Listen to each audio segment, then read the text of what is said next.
Welcome back. It's been a long time because Johnny's had a baby, another one. A lot's happened.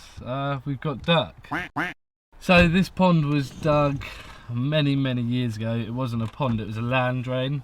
It always used to hold water, and then for some reason it stopped holding water. So this year we decided we were going to put a liner in so we could put duck back on it. This is one of my duck ponds. I've got another one over the other side. So we put a liner in, filled it up with nice fresh water, and looked lovely. But now the duck have gone in it and it does not look so good. All looks pretty muddy at the moment because of the work, but we will seed it over, get it nice, looking nice and neat for next year. But they seem to be enjoying themselves and the nice new pond that we've created for them. So we're now in a bubble together. We are, we're allowed to as well, aren't we? Oh, it's quite nice actually, isn't it? Well, my wife and Matt's wife are friends, and you basically live with them. So I'm here today after a long time apart to catch up. Yeah. What have you been up to? We've been quite busy. We've got all our pheasant pens ready, partridge pens are up. We've just seen the giant duck pond you dug. Yeah, we dug a duck pond. Thanks for the heads up on that. What else have we done? Wild bird mix, obviously you've seen the maize, the wild bird mix has been planted. That's looking alright. It is, yeah. It's starting to look good. It's better than my maize, some of it. Been out in the foxes? Yeah, we've been lamping a fair bit. We sat out in the wood the other night, and Martin went and shot one. Matt shot one last night. I shot one a couple of weeks ago. We're not seeing as many as we hoped this time of year. Well, say hoped. It's a bit of fun, but yeah, usually do. Yeah, usually see a bit more this time of year than we actually are. What do you think that is? I don't know, really don't know. Maybe so many people around now going for walks, because obviously it's quite busy. It's different for you, isn't it? Because you always have a lot of people on the estate.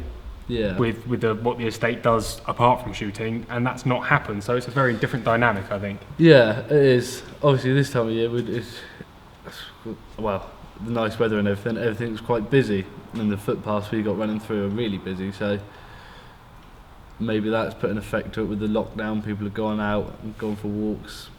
Don't know. But yeah, we have been busy. Hopefully you'll catch up and see what we've got to do. Alright, let's get on.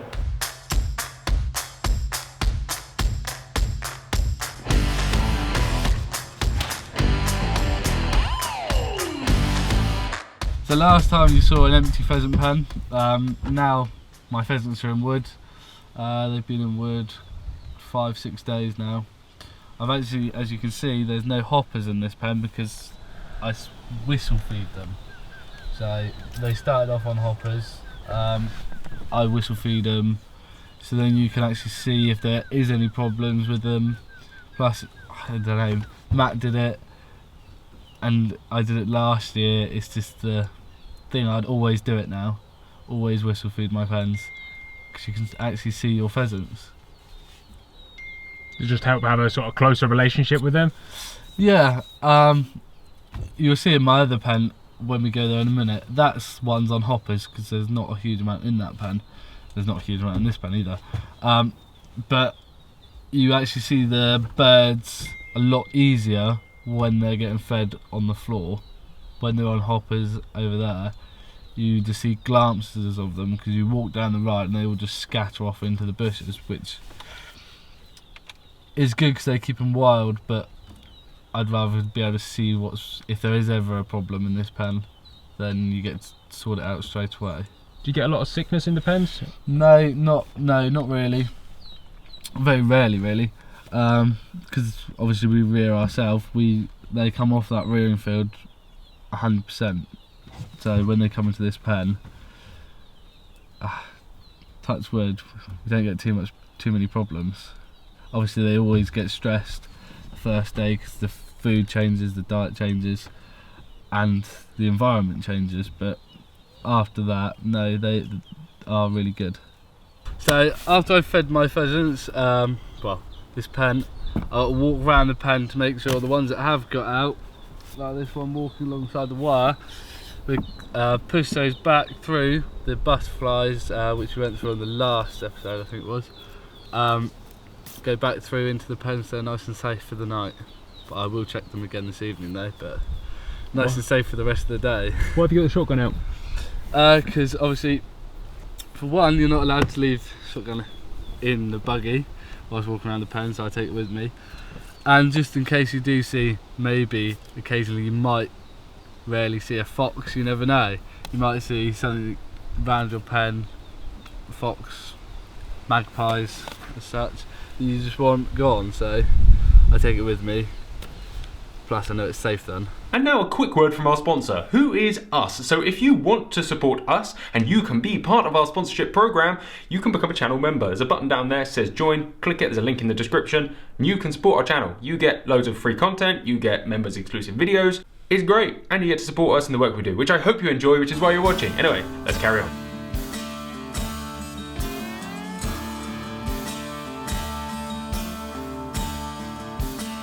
So as you can see, we've got a rearing shed that's gone, and there's one at the top that's gone.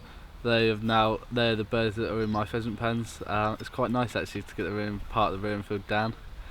Shows that one stage of the year is now starting to come over. So we're just about to go start bitting a load of pheasants, our last load of pheasants. What is bitting? Bitting is we put a plastic ring or U-shaped ring as such in their mouth between their top and bottom jaw as such, or beak, which will stop them from pecking the other birds, and we don't want them to peck each other because it's not nice on them. It's not it's a lot of pain on them. Doesn't bother them, does it? Bitting, no, there's no pain in it at all. It's one of those things that's just got to be done. Overall at the end, it gives them a nice full feathered bird at the end of it. Are you happy with how rearing's gone overall? Yeah, so far rearing's gone really well. The weather's been quite good as well. You didn't touch wood, you always touch wood. Touch wood. Having watched David touch his wood more than enough times, I had a little catch up with the head keeper, Matt. You're all done with the incubator? Oh yeah, incubating has all been finished, so that's been good to get that done and dusted. What were the hatch rates like this year? Good average. Yeah, like I say, I can't complain. It's been good. Got quite hot for the laying hens towards the end of the season, so that did have an impact on the fertility of the eggs. But yeah, I can't complain. It's been good on the whole. Well, how did you learn to rear? Like, are you still learning? Always learning. Every day is a school day. Is it hard? Rearing? Yeah. No, you just got to put the care in, haven't you? You put the hours in and just the care. It's animal husbandry at the day, isn't it? It's the young livestock. So I think I've said it in a previous episode. You can't check them enough, really. Just keep checking them, and it'll be fine. And then you'll see problems as they arise, and you'll learn from the birds how they look when they're normal, and then you can very quickly pick up when things aren't normal, and then you can very much quickly problem solve whether it's out of water, out of food, or they actually are getting ill. So it's as simple as that. So your year's fairly non-stop. You've gone from rearing and sliding very, much into gamekeeping out there.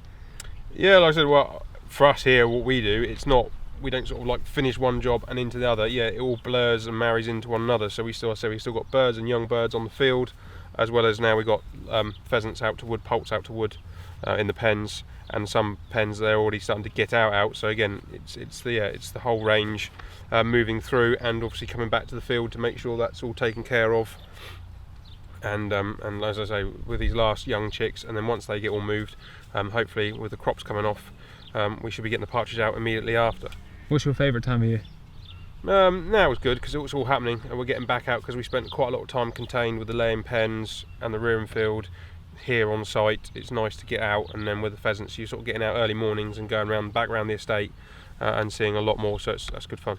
Is there anything else that's happened this last month that's worthy of note you'd like to talk about?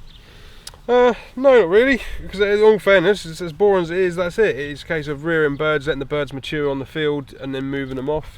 As I said, it's only just started combine, the winter barley's come off and the oilseed rape's just come off.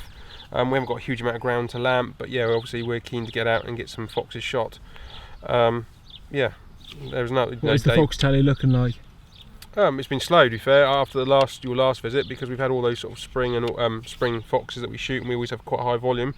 Just naturally, all the cover's up, the grass is long, the hedgerows, all the cover outside and in the woods is long, and all the crops is high. So we're sort of limited in what we can do.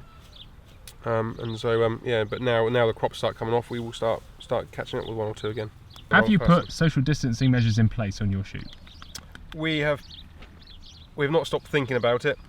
We don't start shooting for another couple of months yet, so we got plenty of time to, if I'm being honest, see how other people do it, see what steps we might need to take, and honestly just see where it takes us. There is a worry that it's going to come back, but also there's no immediate cases right by us at this moment, so we will wait and see. But yes, it's very much a thought, and the nearer we get to it, then we can start putting ideas into sort of action. How does this season measure up versus... Is this your most stressful season ever? There you go, that's a good question. No, it's not. Well, there you go. No problems whatsoever then, mate. No. But at this moment, it can all go south very quickly. So, well, we'll see. Is it that easy to, ruin a season or to lose a good season? Well, worst things now is we could just have a summer like we had a few years ago, and it might be even a few years ago, where the combines have just typically started, and then the next thing you know, it'll just start raining every day, and you get that, and then even the condition of the birds out in the pens on the rearing field, it can all change with bad weather and other scenarios. So you just got to be on the game all the time and just be on the ball, really. How have you found shoot days are selling this year? Up, down, same customers as usual, same teams? It's been good. We have a lot of repeat custom, and they've all been very supportive early on to say that as long as they can and are legally allowed to come shooting, they're very much looking forward to a day with us, which has made it much easier to make the decision that we're carrying on as normal.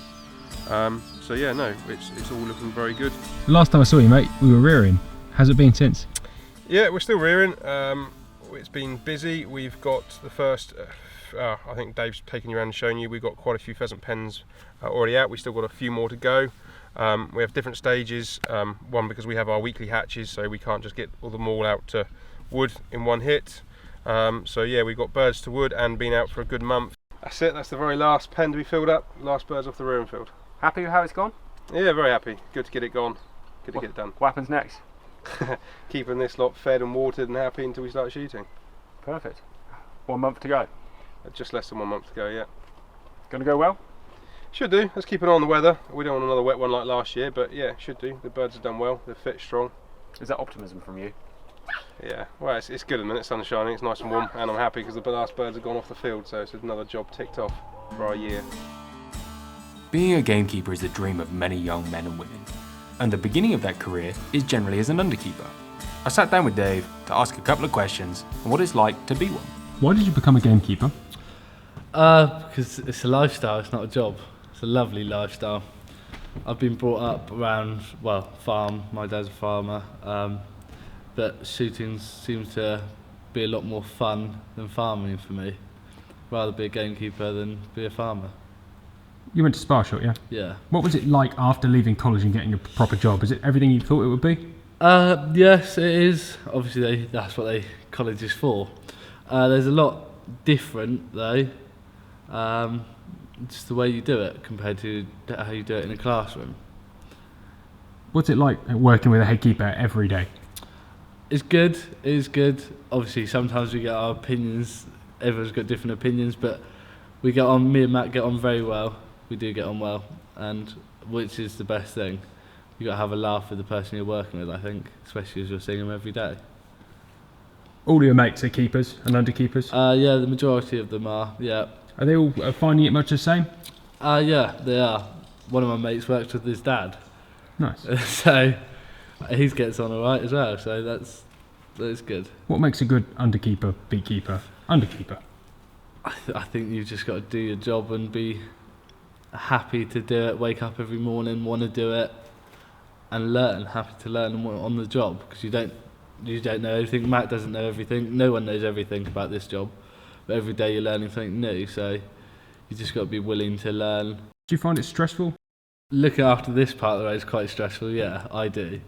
But I look after Matt's side of the road. Matt's stressed. Matt looks after all of it, but I solely look after as such the pheasant pens. I run the beaters line. This side of the road, that's quite stressful. I do struggle with that sometimes, but it's part of the job, isn't it? How often do you actually get out with a gun?